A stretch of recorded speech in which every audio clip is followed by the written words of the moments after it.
loops in Java. So a loop is a way of rerunning code that you've already written instead of having to like rerun the entire main method. So an example of this would be when you're trying to run this code. You want to print loops are cool to the terminal. What you would do, you would run this, and then you're done. Now to get this again on the terminal, you would have to rerun. So Shift plus F10 if you're on the IntelliJ. Loops are cool. You run that again. So this is okay, but it gets really tedious, and especially if you're not in charge of when this runs. For example, maybe inside a program, an application that has a UI, you don't get to control when it runs this. So you want to have a way of automatically running this maybe like 5 or 6 times.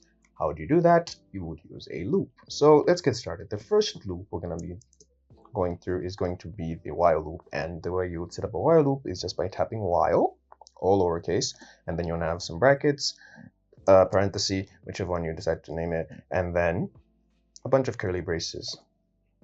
So just like an if statement, these loops will require you to pass in a Boolean value here, which if it evaluates to true, will now run the code inside the curly braces. So you're going to have your code in here, and if this returns true, it will now print this out. So let's just pass in true,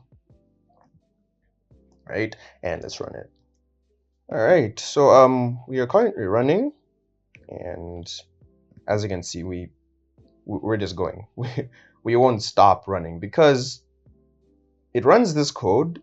It's true, runs it again, runs it again, runs it again. It has no end. This will just keep going until until it eventually hits like call stack error or something, stack overflow. Does it actually? I'm not sure if it actually. It'll keep running, keep running, keep running, keep running, keep running. So we're gonna have to stop that.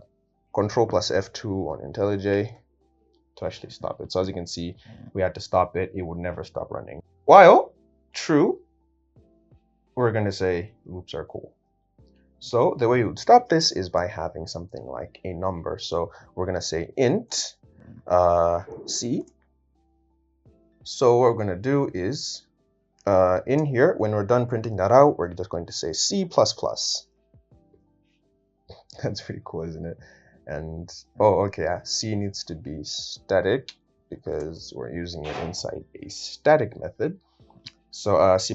So each and every time that we run this, we will increase the value of C by 1. We're going to run this while C is less than or equal to 5. Yeah, so let's just say, yeah, less than or equal to 5. So basically, it will start from 0. So 0, 1, 2, 3, 4, 5. It will run this until C is equal to 5. And when it reaches 5, it should stop running. So as you can see here, we have run this 6 times because it started from 0, then 1, then 2, then 3, then 4, then 5. So that's 6 times. And as you can see here, 1, 2, 3, 4, 5, 6. So yeah, we have 6. It has run 6 times. So what happened was, C was 0. 0 is less than 5. 1 is less than 5. 2 is less than 5. 3 is equal to, those were all returning true until eventually C was equal to 6.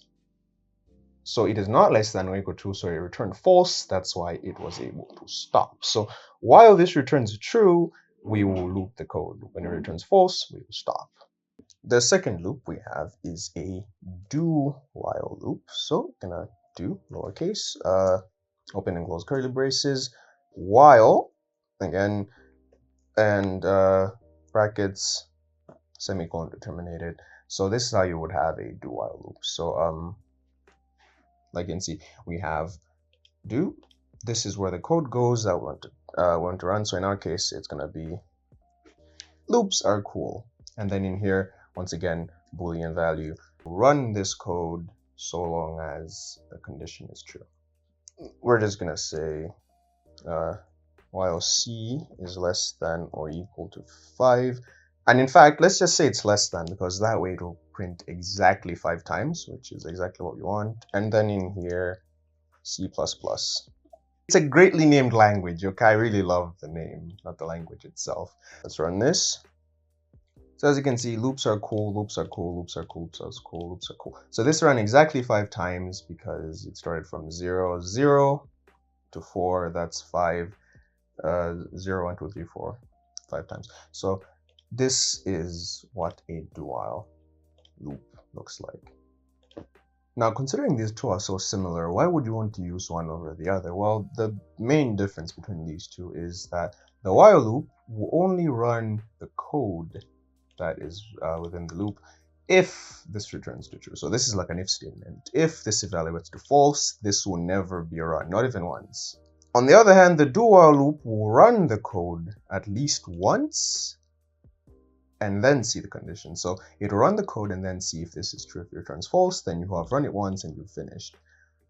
If it returns true, it will do it over and over and over again. So that's the main difference between these two. So imagine the while loop as something that checks if a file is available. You want to run operations on a file. You want to read a file, for example.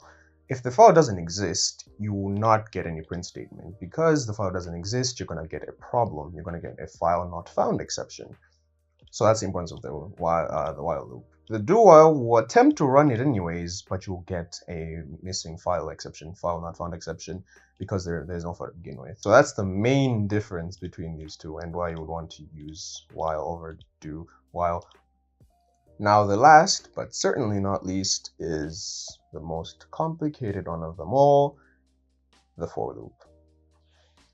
The reason I say this is the more complicated one of them all is because it doesn't just take in a Boolean.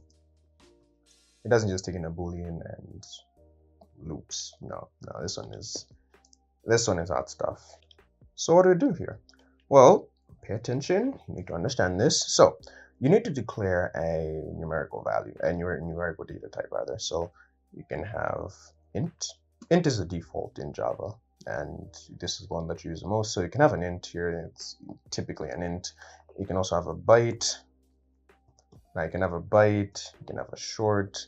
Heck, you can even have a long if you turn around the many calculations, depending on the exact number of times you want to run it. So if you want to run it 3 billion times, you can use an integer. You need to use a long. If you want to run it maybe 97 times, you can cover that in a byte. So it's pretty much okay, but the default is going to be an int. This is typically called I, and I stands for index, which is why you would use this.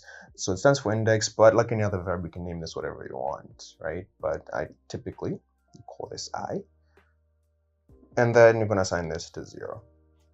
Now, don't just blindly assign this to 0 as a random number, but take this as the number you want to start from. So take a timer, for example. It starts from 0 and then starts going up. So we want our counter, our timer, to start from 0. We don't want it to start from 5 going upwards. We want it to start from 0. And then we take that verb we just created. In this case, it's I. So we say I, and then we say less than 10. So it's going to start from 0, go all the way up to 9, right, for example. So we're just going to set this to be equal to 5. So it'll run exactly 5 times, semicolon, and then you want to increment this. So what you see is exactly what we did with the C, for example, right? We could say this is C. So as you can see, this is exactly what we did with the C. We assigned the value of C, and then we gave the condition, and then we incremented it. So you've basically done all 3 steps within the brackets this time. It works exactly the same. So you can now just say system.out.println loops are cool, and then let's run this. Loops are cool. So as you can see, all of this is what has been done. So this is a for loop, basically. Now you can use a while loop for this. The only difference is that the while loop and do while loop can run infinitely. This one cannot run infinitely because you do need to specify a limit here. So I think there are ways to make it run infinitely, but why would you want to do that? Just use a while loop. So this is how you would want to use a for loop. And this one has some added benefits that you typically cannot use with the other loops.